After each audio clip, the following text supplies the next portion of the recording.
Hello, this is Steve with the Free Bullion Investment Guide.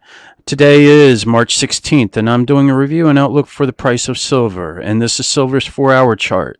In review of last week's video, I had shown you this falling wedge, which is a negative pattern in the price of silver, and as we can see, the price of silver did break above it as expected, confirming the pattern's expected movement.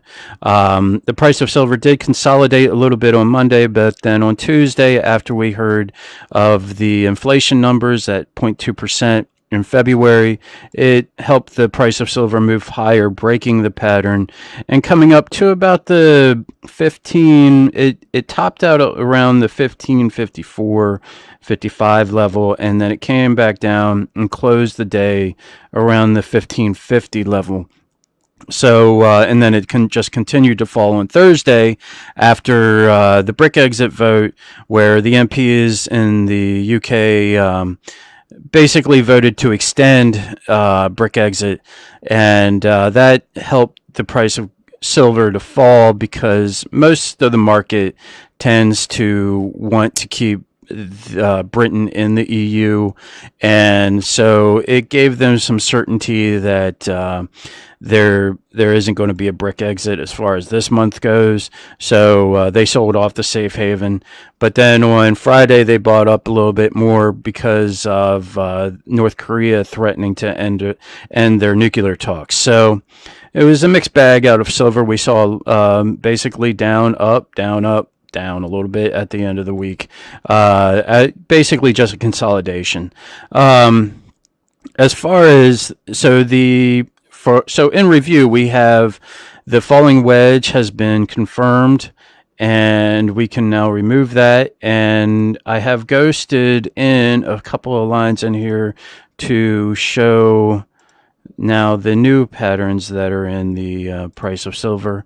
We have a rising expanding wedge, and we also have a falling expanding wedge. So it's kind of a mixed bag out of silver. It's really quite literally looks a lot like gold's chart.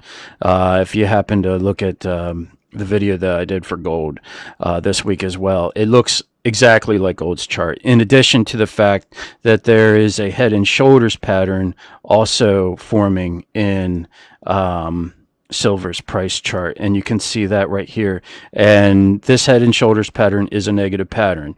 This is the neckline in the head and shoulders pattern. We can see the left shoulder, the head up here, and then the right shoulder seems to be taking shape.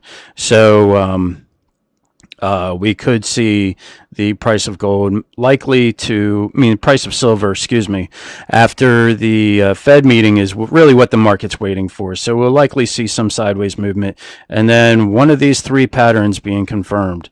Which one it is really anyone's guess.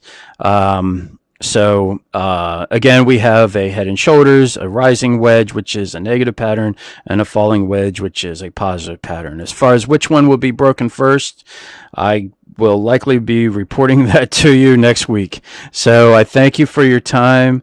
I look forward to speaking to you again next weekend. Take care, and God bless.